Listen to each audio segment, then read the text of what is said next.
Ну что, мотоспорт для меня это все, это моя жизнь, моя любовь к спорту. Без него я не могу ни дня прожить.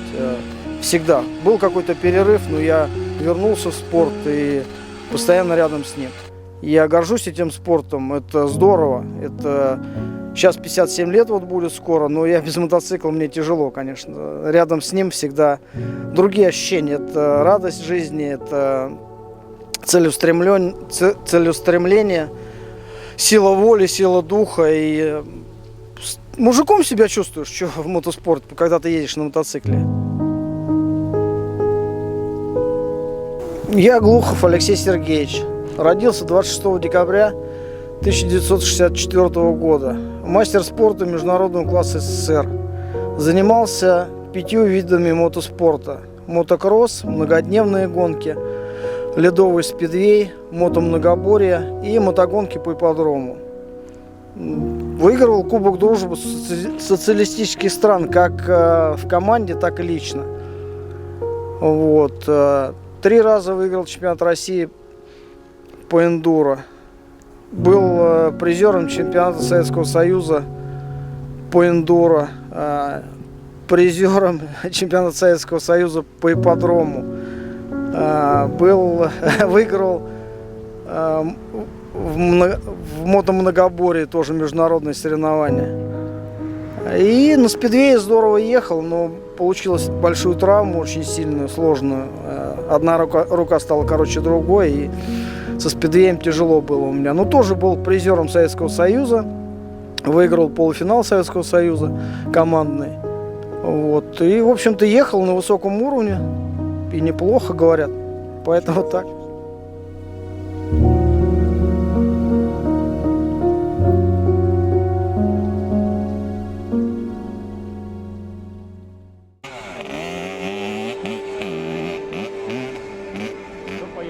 Что дадут, на том и едешь. И счастлив, ждешь часами, пока тебе дадут прокатиться, пацаны. Вот. А потом уже свой у брата появился. По ночам воровали своим другом, катались. Потом дошло до него, что я беру этот мотоцикл. И он разрешил мне ездить. И началось это все с 56-го езжа 63-го года выпуска. Тяжеленный, огромный, но классный. Это самый любимый мотоцикл. Жизнь поменялась, когда сел на мотоцикл, все стало по-другому, даже в юности, не говоря сейчас. Сейчас тоже, спустя годы, когда ты выезжаешь и превращаешься в ребенка, желание и где-то выиграть, где-то просто поездить, но в любом случае это здоровье, это сила духа, сила воли, чувство рядом своих друзей, как это сказать, когда с друзьями уезжаешь на старт, это большое удовольствие, общение, настроение. Нигде такого не бывает, как в нашем мире мотоспорта. Это дружба необыкновенная, крепкая. У нас нет подлецов, у нас все практически, все люди, которые в любом городе тогда СССР, сейчас России и СНГ, могу позвонить, и любой человек поможет.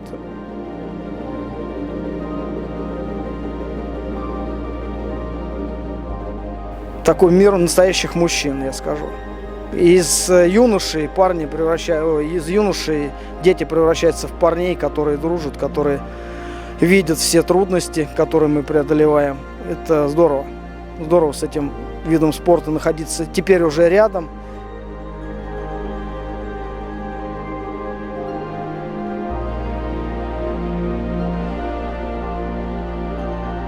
Страх, мне кажется, нет таких людей, которые ничего не боятся. Дураки, наверное, только ничего не боятся. Страх – это когда ты падаешь, встаешь и думаешь то, что могло бы быть.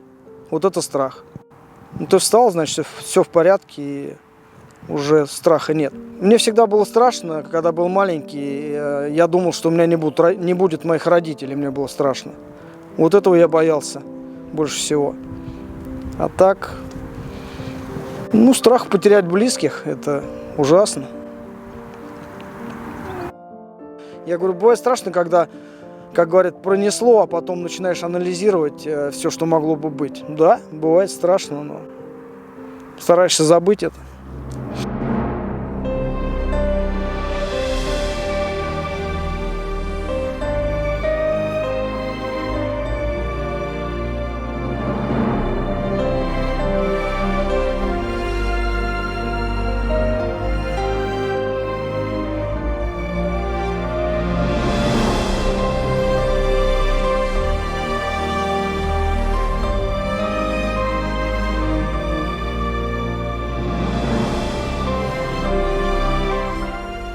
Была ли мечта? Конечно, была. Все мальчишки моего времени мечтали быть похожи на Геннадия Моисеева, потому что тот человек был чемпионом мира. Это история, это наш кумир. Вот. Мечтал попасть в сборную страны. Когда попал, хотелось быть рядом. Ну как, не то, что хотелось. Находился вместе, бегал на зарядку, кушал в одной столовой или там в ресторане уже с Геннадием Моисеевым, Владимиром Каиным, с братьями Худяковыми. Хотел быть похожими на них, хотел быть лучше. Вот. Хотел, мечтал стать чемпионом мира по спидвею. Хотел доказать сам себе это. Вот. И мечты сбываются. Я выиграл Кубок Дружбы. Старался, стал мастером спорта международного класса. Да, это тяжело, это все. Но всегда надо мечтать. Мечтать, мечтать и мечтать. Если пацан мечтает, всегда получится. Вот. И что я могу сказать? Здорово, когда ты мечтаешь, добиваешься всего, идешь вперед. Не будет мечты, будешь стоять на месте. Это так, это так.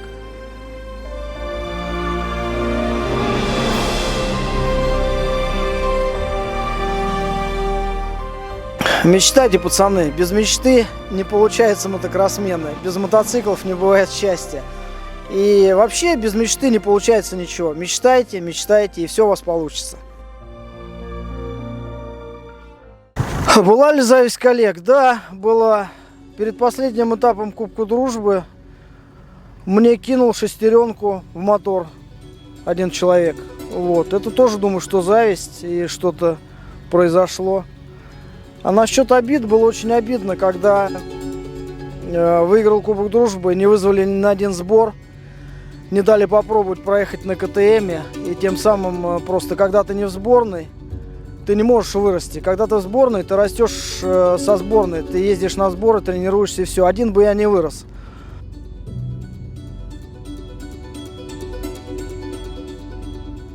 Поэтому я ушел в спидвей, хотел стать чемпионом мира и доказать всем, что я лучше всех. То есть, это так. Я ушел в спидвей и быстро поехал. Сразу попал в сборную, можно сказать. Быстро ехал, что там говорить, все это помнят. Но неудача, одна рука стала короче другой, такая травма. Это бывает в спидвее, и не только в спидвее, вообще спорт очень серьезный. А так, да, и мечты. Не то, что мечты, а и зависть есть, и обида есть, это все есть. Но все это проходит, и это все время, как время сглаживает. Но что было, то было, оно так и есть, да. К сожалению, это так.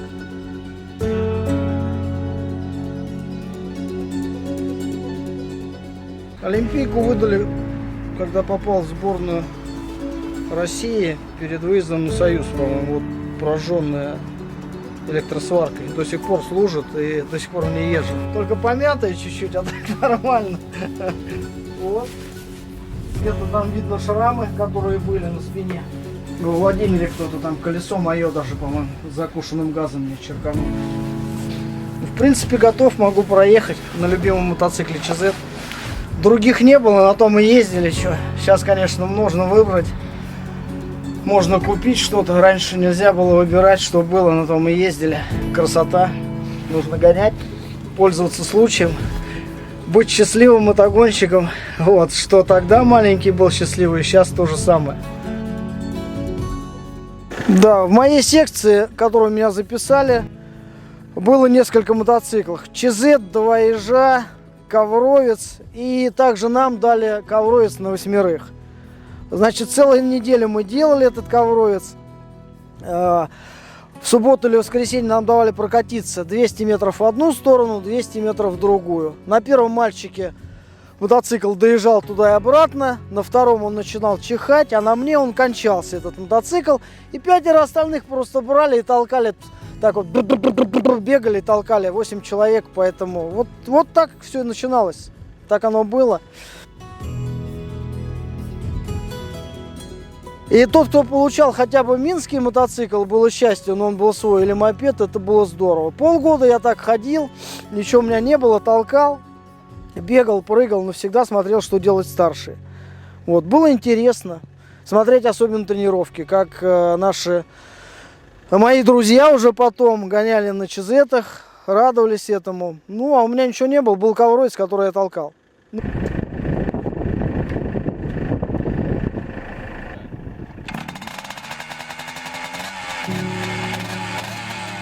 Прошло полгода, пришел, думал, заберу уже керзовые сапоги, куртку и все, завяжу на этом. Ездить было до дома 1,5 часа, долго, холодно. Вот, пришел забирать, сказали, что перевели от группы Илюхина в группу Игоря Анатольевича Квана. И дали мне лучший мопед. Лучший мопед. На этом лучшем мопеде первую гонку я был 3-м. И дали мне там грамоту как самому молодому мопедисту. Вот, вторую гонку я сошел на мопеде. Был уже март месяц, с водой все залило. Хотя ехал первым, не мог готовить, не было опыта. Вот, ну и опять что там, промежуток от марта до лета. Ни тренировок, ничего. Ходил, тоже был на грани уже завязать. Пришел, и меня перевели уже в нашу, как сказать, элитную группу. Называлась она ПСМ, повышение спортивного мастерства, к Владимиру Николаевичу Золотареву. Все парнишки мечтали попасть к нашему тренеру любимому. У него были систематические тренировки. Неважно, дождь, снег, жара. Постоянно мы ездили, тренировались. И мы росли как грибы, конечно.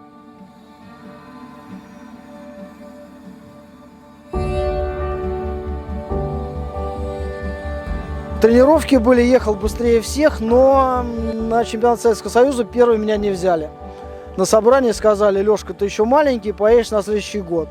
Из-за того, что я был маленький и не мог разогнать мопед, завести его с толкача, не хватало сил. Я мог подвести просто команду. Ехал быстро, но мог где-то заглохнуть и подвести команду. Вот, меня не взяли, поехал другой мальчишка. Расплакался, было очень обидно, плакал долго и не понимал. Потом я понял, что стабильность нужна была, а не только быстрая езда.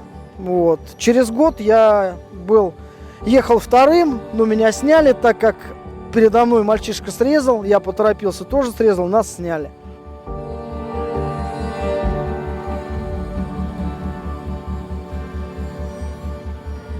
Увидел я первый раз мотоцикл Каджио вживую. Юрий Михайлович Худяков, в Севастополе это было. Конечно, он был Гагарином для меня. Мотоцикл совсем другой звук, абсолютно.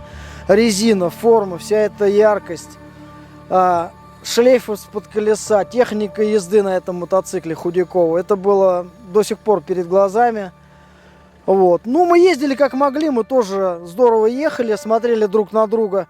Кто раньше скинет газ, а ты позже продержал, значит, ты выигрываешь в повороте и где-то остальное. Мотоциклы были не очень хорошие, но ЧЗ все равно был ЧЗ-том. Лучше его не было, и мы ездили на них. Деваться было некуда, ждали чего-то лучшего.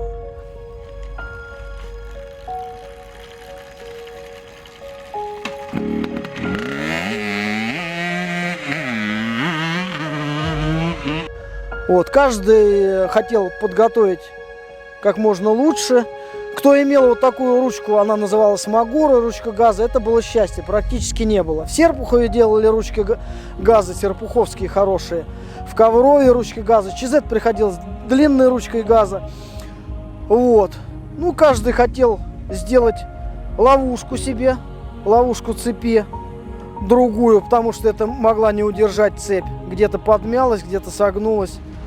Вот, и каждый хотел хорошую резину, хорошую подвески. Взять было некогда. Каждый покупал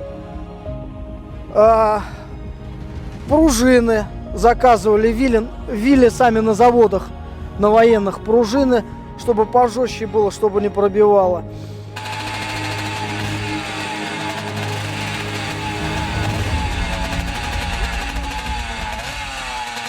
Что, мотоспорт, спрашиваете, приносили ли деньги?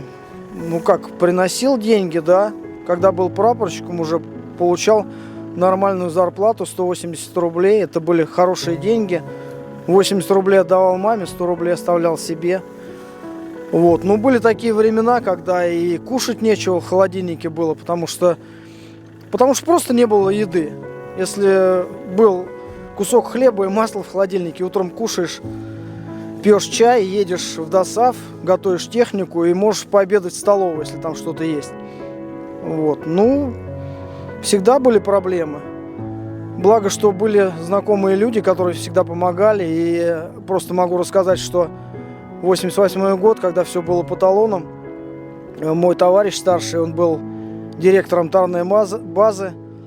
Он позвонил в военторг, у меня уже была машина, мы поехали к директору военторга. Директор военторга позвонил в ресторан «Пахра». Мы приехали, и в ресторане «Пахра» нам продали 4 банки майонеза. 2 банки Петровичу, 2 банки мне. Я был героем, я пришел домой, и перед Новым годом у мамы была банка майонеза, и в моей семье тоже. Это было счастье, я был мужиком, я пришел домой, я мужчина. Я не купил, я достал это.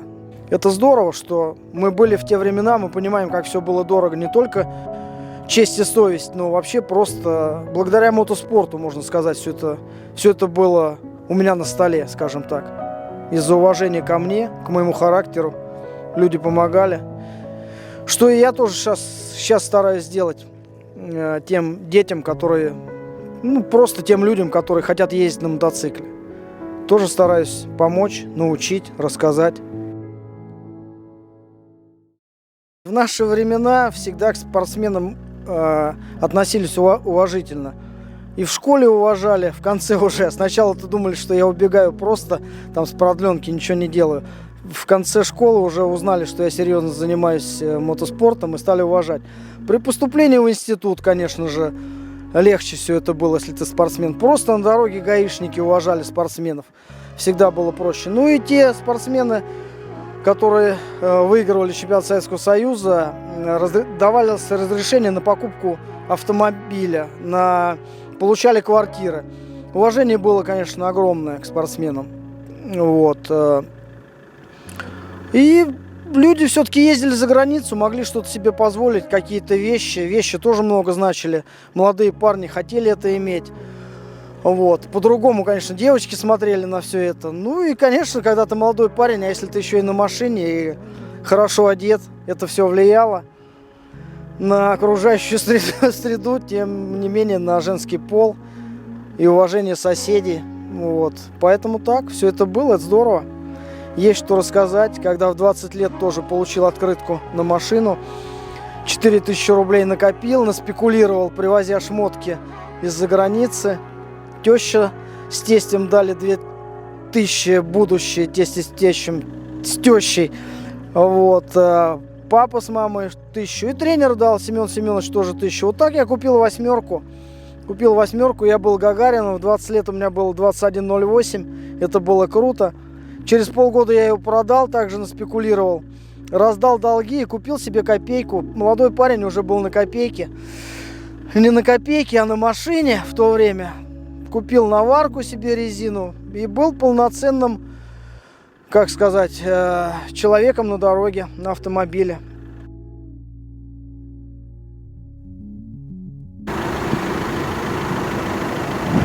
Влюбился я в мотоциклы, как только увидел мотоцикл без, задней части, только был мотор, вилка и рама. Ничего не было на нем. Я влюбился в этот ЧЗ, огромное оперение после лысого горшка ижа 56-го.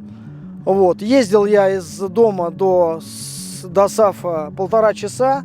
Это автобус, потом электричка, потом пешком. И когда не ходил последний автобус, я 10 километров с станции Ленинской ходил пешком до дома. Поэтому я всегда всю жизнь опаздываю. Даже сейчас вот говорю, и то неспокойно, потому что всю жизнь торопыга.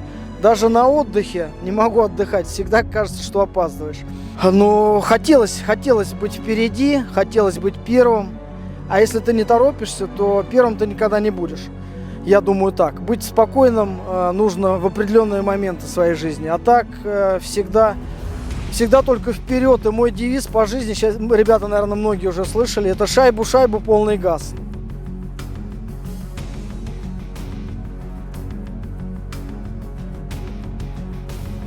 Вот. У нас нету вариантов на ошибку. Мы постоянно едем на пределе с долей риска. Но всегда нужно иметь холодную голову. Поторопился, падение, все остальное. Не доработал ногами, никакие амортизаторы, то бишь Йоленсы, Бельштейны, Марцохи, ничто не поможет, только ноги. Приседал по 600 раз, когда хотел быть первым. По 600 раз приседал, с одного раза 600 раз приседаний. Ноги — это вторые амортизаторы. Без ног, без рук, без спины без трезвой головы не будет ничего, это точно.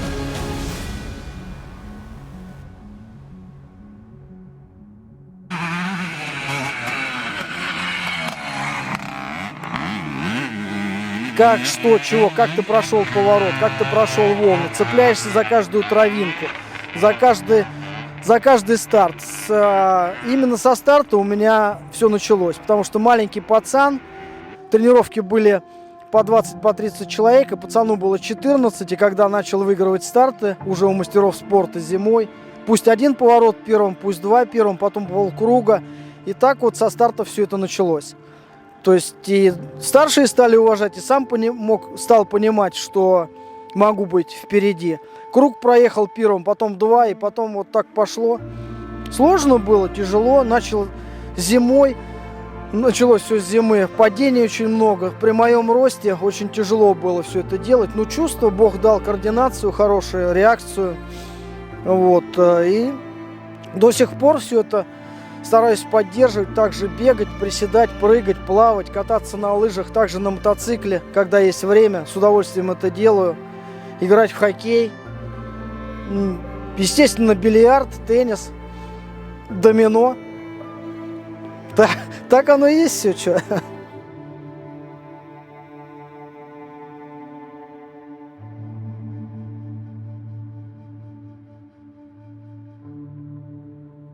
Благодарю всех, кто досмотрел до конца. Хочу сказать огромное спасибо своим родителям, моему тренеру с большой буквы Владимиру Николаевичу Золотареву, всем тренерам, кто принимал участие в моем становлении, своей необыкновенной жене Ладуме, спортсменам родного города Видное, спортсменам всех сборных, в которых я был.